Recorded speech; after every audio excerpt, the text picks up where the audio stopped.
ರಾಜ್ಯದಲ್ಲಿ ಆರ್ಎಸ್ಎಸ್ ಪಥಸಂಚಲನದ ದಂಗಲ್ ಜೋರಾಗ್ತಾ ಇದೆ.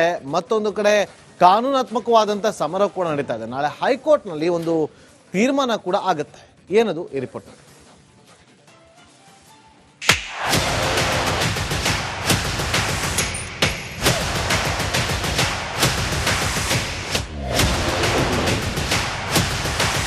ಚಿತ್ತಾಪುರದಲ್ಲಿ ಪಥಸಂಚಲನ ಸಂಘರ್ಷ.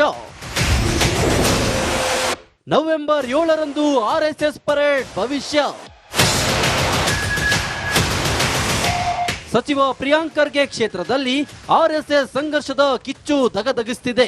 ಚಿತ್ತಾಪುರದಲ್ಲಿ ಒಂದೇ ದಿನ ಪಥಸಂಚಲನ ನಡೆಸಲು 16 ಸಂಘಟನೆಗಳು ಪಟ್ಟು ಹಿಡಿದಿವೆ.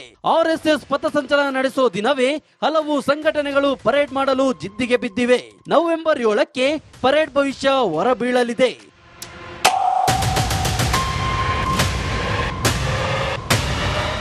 ಚಿತ್ತಾಪುರ ಆರ್ಎಸ್ಎಸ್ ಪಥಸಂಚಲನ ಸಂಬಂಧ ಹೈಕೋರ್ಟ್ ಆದೇಶದಂತೆ ನಿನ್ನೆ ಸಂಜೆ ಬೆಂಗಳೂರಿನಲ್ಲಿ ಸಭೆ ನಡೆಸಲಾಯಿತು.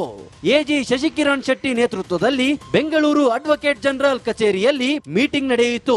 ಸಭೆಗೆ ಆರ್ಎಸ್ಎಸ್, ಡಿಎಸ್ಎಸ್ ಸೇರಿ ಹಲವು ಸಂಘಟನೆಗಳ ಮುಖಂಡರು ಭಾಗಿಯಾಗಿದ್ರು. ಚಿತ್ತಾಪುರ ಪಥಸಂಚಲನ ಸಂಘರ್ಷಕ್ಕೆ ಟ್ವಿಸ್ಟ್. ನವೆಂಬರ್ 13 ಅಥವಾ 16ಕ್ಕೆ ಪರೇಡ್ಗೆ ಆರ್ಎಸ್ಎಸ್ ಮನವಿ. ಚಿತ್ತಾಪುರದಲ್ಲಿ ಸುಮಾರು 3 ಕಿಲೋಮೀಟರ್ ಪಥಸಂಚಲನಕ್ಕೆ ಅವಕಾಶ ಕೋರಿ ಆರ್ಎಸ್ಎಸ್ ಮನವಿ ಮಾಡಿದೆ. 13 ಅಥವಾ 16ನೇ ತಾರೀಕು ಸಂಜೆ 3:30ರಿಂದ 6:30ರವರೆಗೆ ಪರೇಡ್ಗೆ ಅವಕಾಶ ನೀಡುವಂತೆ ಕೋರಿದೆ. ನಮಗೂ ಹಾಗೂ ಬೇರೆ ಸಂಘಟನೆಯವರಿಗೆ ಬೇರೆ ಬೇರೆ ಸಮಯದಲ್ಲಿ ಅವಕಾಶ ನೀಡುವಂತೆ ಕೋರಿದೆ. ಸುಮಾರು 3.5 ಗಂಟೆ ಪಥಸಂಚಲನಕ್ಕೆ ಅವಕಾಶ ಕೇಳಿದೆ. ಸುಮಾರು 800ರಿಂದ 850 ಜನ ಪಥಸಂಚಲನದಲ್ಲಿ ಭಾಗಿಯಾಗುವ ಸಾಧ್ಯತೆ ಇದೆ ಅಂತ ತಿಳಿಸಿದೆ. ಕಲಬುರಗಿ ಜಿಲ್ಲೆಯವರು ಮಾತ್ರ ಪಥಸಂಚಲನದಲ್ಲಿ ಭಾಗಿಯಾಗುತ್ತಾರೆಂದು ಹೇಳಿದೆ. ಸಂಪೂರ್ಣ ಡ್ರೆಸ್ ಕೋಡ್ ಇದ್ದವರಿಗೆ ಮಾತ್ರ ಪಥಸಂಚಲನಕ್ಕೆ ಅವಕಾಶ ಕೊಡುವಂತೆ ತಿಳಿಸಿದೆ. ಸದ್ಯ ಅರ್ಜಿದಾರರೊಂದಿಗೆ ಮಾತುಕತೆ ನಡೆಸಿದ ಎಜಿ ಶಶಿಕಿರಣ್ ಶೆಟ್ಟಿ ಪಥಸಂಚಲನ ಬಗ್ಗೆ ಸಂಪೂರ್ಣ ಮಾಹಿತಿ ಪಡೆದಿದ್ದಾರೆ. ಅರ್ಜಿದಾರರ ಮಾಹಿತಿಯನ್ನ ಕೋರ್ಟ್ಗೆ ನೀಡಲಿದ್ದಾರೆ. ನವೆಂಬರ್ 7ರಂದು ನಡೆಯುವ ಹೈಕೋರ್ಟ್ ವಿಚಾರಣೆ ವೇಳೆ ವರದಿ ಸಲ್ಲಿಸಲಿದ್ದಾರೆ. ಅಂದೇ ಚಿತ್ತಾಪುರ ಪರೇಡ್ ಭವಿಷ್ಯ ನಿರ್ಧಾರ ಆಗಲಿದೆ.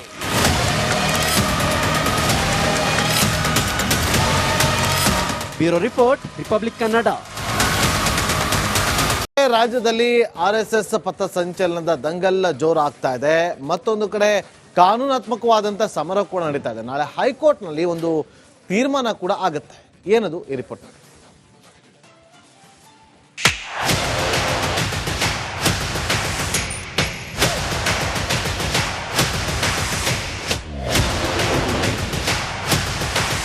ಚಿತ್ತಾಪುರದಲ್ಲಿ ಪಥಸಂಚಲನ ಸಂಘರ್ಷ.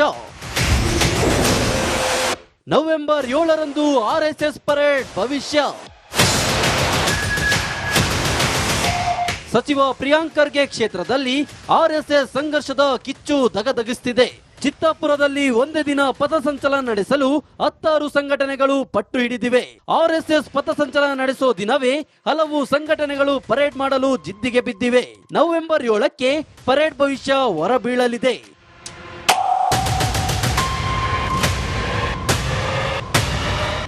ಚಿತ್ತಾಪುರ ಆರ್ಎಸ್ಎಸ್ ಪಥಸಂಚಲನ ಸಂಬಂಧ ಹೈಕೋರ್ಟ್ ಆದೇಶದಂತೆ ನಿನ್ನೆ ಸಂಜೆ ಬೆಂಗಳೂರಿನಲ್ಲಿ ಸಭೆ ನಡೆಸಲಾಯಿತು. ಎಜಿ ಶಶಿಕಿರಣ್ ಶೆಟ್ಟಿ ನೇತೃತ್ವದಲ್ಲಿ ಬೆಂಗಳೂರು ಅಡ್ವೊಕೇಟ್ ಜನರಲ್ ಕಚೇರಿಯಲ್ಲಿ ಮೀಟಿಂಗ್ ನಡೆಯಿತು. ಸಭೆಗೆ ಆರ್ಎಸ್ಎಸ್, ಡಿಎಸ್ಎಸ್ ಸೇರಿ ಹಲವು ಸಂಘಟನೆಗಳ ಮುಖಂಡರು ಭಾಗಿಯಾಗಿದ್ರು. ಚಿತ್ತಾಪುರ ಪಥಸಂಚಲನ ಸಂಘರ್ಷಕ್ಕೆ ಟ್ವಿಸ್ಟ್. ನವೆಂಬರ್ 13 ಅಥವಾ 16ಕ್ಕೆ ಪರೇಡ್ಗೆ ಆರ್ಎಸ್ಎಸ್ ಮನವಿ. ಚಿತ್ತಾಪುರದಲ್ಲಿ ಸುಮಾರು 3 ಕಿಲೋಮೀಟರ್ ಪಥಸಂಚಲನಕ್ಕೆ ಅವಕಾಶ ಕೋರಿ ಆರ್ಎಸ್ಎಸ್ ಮನವಿ ಮಾಡಿದೆ. 13 ಅಥವಾ 16ನೇ ತಾರೀಕು ಸಂಜೆ 3:30ರಿಂದ 6:30ರವರೆಗೆ ಪರೇಡ್ಗೆ ಅವಕಾಶ ನೀಡುವಂತೆ ಕೋರಿದೆ. ನಮಗೂ ಹಾಗೂ ಬೇರೆ ಸಂಘಟನೆಯವರಿಗೆ ಬೇರೆ ಬೇರೆ ಸಮಯದಲ್ಲಿ ಅವಕಾಶ ನೀಡುವಂತೆ ಕೋರಿದೆ. ಸುಮಾರು 3.5 ಗಂಟೆ ಪಥಸಂಚಲನಕ್ಕೆ ಅವಕಾಶ ಕೇಳಿದೆ. ಸುಮಾರು 800ರಿಂದ 850 ಜನ ಪಥಸಂಚಲನದಲ್ಲಿ ಭಾಗಿಯಾಗುವ ಸಾಧ್ಯತೆ ಇದೆ ಅಂತ ತಿಳಿಸಿದೆ. ಕಲಬುರಗಿ ಜಿಲ್ಲೆಯವರು ಮಾತ್ರ ಪಥಸಂಚಲನದಲ್ಲಿ ಭಾಗಿಯಾಗುತ್ತಾರೆಂದು ಹೇಳಿದೆ. ಸಂಪೂರ್ಣ ಡ್ರೆಸ್ ಕೋಡ್ ಇದ್ದವರಿಗೆ ಮಾತ್ರ ಪಥಸಂಚಲನಕ್ಕೆ ಅವಕಾಶ ಕೊಡುವಂತೆ ತಿಳಿಸಿದೆ. ಸದ್ಯ ಅರ್ಜಿದಾರರೊಂದಿಗೆ ಮಾತುಕತೆ ನಡೆಸಿದ ಎಜಿ ಶಶಿಕಿರಣ್ ಶೆಟ್ಟಿ ಪಥಸಂಚಲನ ಬಗ್ಗೆ ಸಂಪೂರ್ಣ ಮಾಹಿತಿ ಪಡೆದಿದ್ದಾರೆ. ಅರ್ಜಿದಾರರ ಮಾಹಿತಿಯನ್ನ ಕೋರ್ಟ್ಗೆ ನೀಡಲಿದ್ದಾರೆ. ನವೆಂಬರ್ 7ರಂದು ನಡೆಯುವ ಹೈಕೋರ್ಟ್ ವಿಚಾರಣೆ ವೇಳೆ ವರದಿ ಸಲ್ಲಿಸಲಿದ್ದಾರೆ. ಅಂದೇ ಚಿತ್ತಾಪುರ ಪರೇಡ್ ಭವಿಷ್ಯ ನಿರ್ಧಾರ ಆಗಲಿದೆ.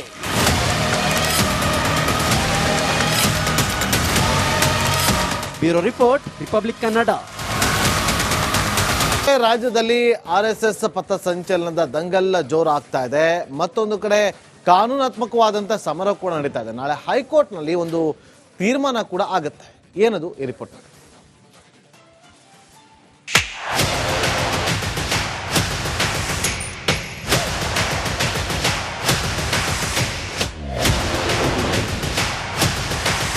ಚಿತ್ತಾಪುರದಲ್ಲಿ ಪಥಸಂಚಲನ ಸಂಘರ್ಷ. ನವೆಂಬರ್ 7ರಂದು ಆರ್ಎಸ್ಎಸ್ ಪರೇಡ್ ಭವಿಷ್ಯ. ಸಚಿವ ಪ್ರಿಯಾಂಕ್ ಖರ್ಗೆ ಕ್ಷೇತ್ರದಲ್ಲಿ ಆರ್ಎಸ್ಎಸ್ ಸಂಘರ್ಷದ ಕಿಚ್ಚು ದಗದಗಿಸುತ್ತಿದೆ. ಚಿತ್ತಾಪುರದಲ್ಲಿ ಒಂದೇ ದಿನ ಪಥಸಂಚಲನ ನಡೆಸಲು 16 ಸಂಘಟನೆಗಳು ಪಟ್ಟು ಹಿಡಿದಿವೆ. ಆರ್ಎಸ್ಎಸ್ ಪಥಸಂಚಲನ ನಡೆಸೋ ದಿನವೇ ಹಲವು ಸಂಘಟನೆಗಳು ಪರೇಡ್ ಮಾಡಲು ಜಿದ್ದಿಗೆ ಬಿದ್ದಿವೆ. ನವೆಂಬರ್ 7ಕ್ಕೆ ಪರೇಡ್ ಭವಿಷ್ಯ ಹೊರಬೀಳಲಿದೆ.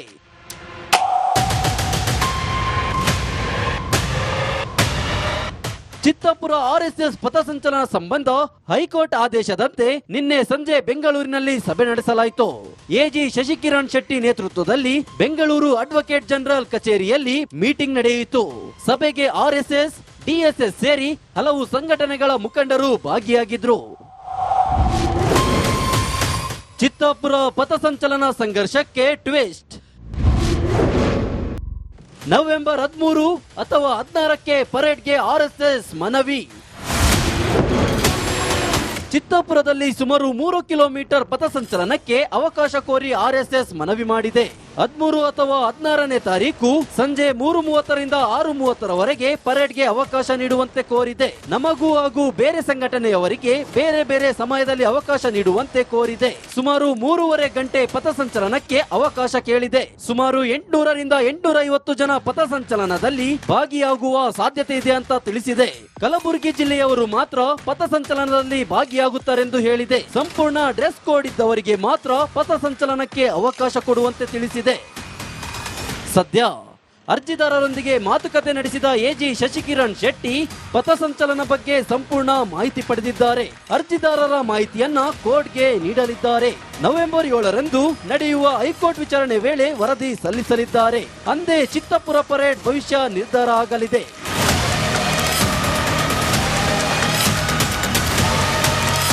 Bureau report, republic Kannada. ರಾಜ್ಯದಲ್ಲಿ ಆರ್ಎಸ್ಎಸ್ ಪಥ ಸಂಚಲನದ ದಂಗಲ್ ಜೋರಾಗ್ತಾ ಇದೆ. ಮತ್ತೊಂದು ಕಡೆ ಕಾನೂನಾತ್ಮಕವಾದಂತ ಸಮರ ಕೂಡ ನಡೀತಾ ಇದೆ. ನಾಳೆ ಹೈಕೋರ್ಟ್ ನಲ್ಲಿ ಒಂದು ತೀರ್ಮಾನ ಕೂಡ ಆಗುತ್ತೆ. ಏನದು ಈ ರಿಪೋರ್ಟ್.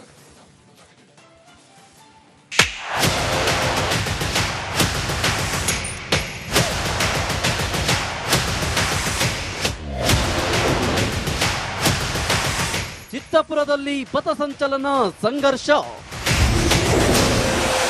ನವೆಂಬರ್ 7ರಂದು ಆರ್ಎಸ್ಎಸ್ ಪರೇಡ್ ಭವಿಷ್ಯ.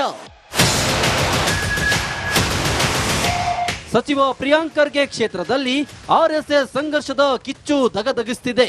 ಚಿತ್ತಾಪುರದಲ್ಲಿ ಒಂದೇ ದಿನ ಪಥಸಂಚಲನ ನಡೆಸಲು 16 ಸಂಘಟನೆಗಳು ಪಟ್ಟು ಹಿಡಿದಿವೆ. ಆರ್ಎಸ್ಎಸ್ ಪಥಸಂಚಲನ ನಡೆಸೋ ದಿನವೇ ಹಲವು ಸಂಘಟನೆಗಳು ಪರೇಡ್ ಮಾಡಲು ಜಿದ್ದಿಗೆ ಬಿದ್ದಿವೆ. ನವೆಂಬರ್ 7ಕ್ಕೆ ಪರೇಡ್ ಭವಿಷ್ಯ ಹೊರಬೀಳಲಿದೆ.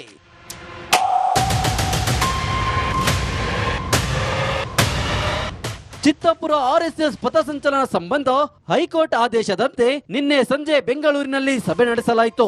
ಎಜಿ ಶಶಿಕಿರಣ್ ಶೆಟ್ಟಿ ನೇತೃತ್ವದಲ್ಲಿ ಬೆಂಗಳೂರು ಅಡ್ವೊಕೇಟ್ ಜನರಲ್ ಕಚೇರಿಯಲ್ಲಿ ಮೀಟಿಂಗ್ ನಡೆಯಿತು.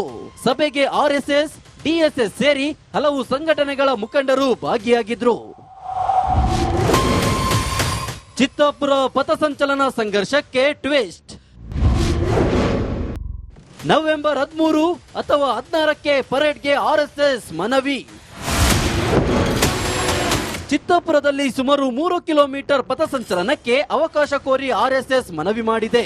13 ಅಥವಾ 16ನೇ ತಾರೀಕು ಸಂಜೆ 3:30ರಿಂದ 6:30ರವರೆಗೆ ಪರೇಡ್ಗೆ ಅವಕಾಶ ನೀಡುವಂತೆ ಕೋರಿದೆ. ನಮಗೂ ಹಾಗೂ ಬೇರೆ ಸಂಘಟನೆಯವರಿಗೆ ಬೇರೆ ಬೇರೆ ಸಮಯದಲ್ಲಿ ಅವಕಾಶ ನೀಡುವಂತೆ ಕೋರಿದೆ. ಸುಮಾರು 3.5 ಗಂಟೆ ಪಥಸಂಚಲನಕ್ಕೆ ಅವಕಾಶ ಕೇಳಿದೆ. ಸುಮಾರು 800ರಿಂದ 850 ಜನ ಪಥಸಂಚಲನದಲ್ಲಿ ಭಾಗಿಯಾಗುವ ಸಾಧ್ಯತೆ ಇದೆ ಅಂತ ತಿಳಿಸಿದೆ.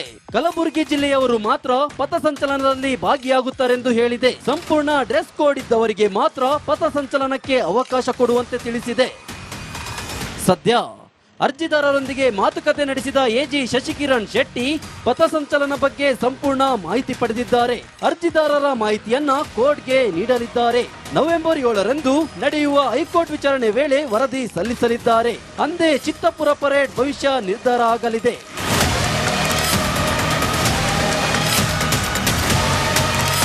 Bureau report, republic Kannada.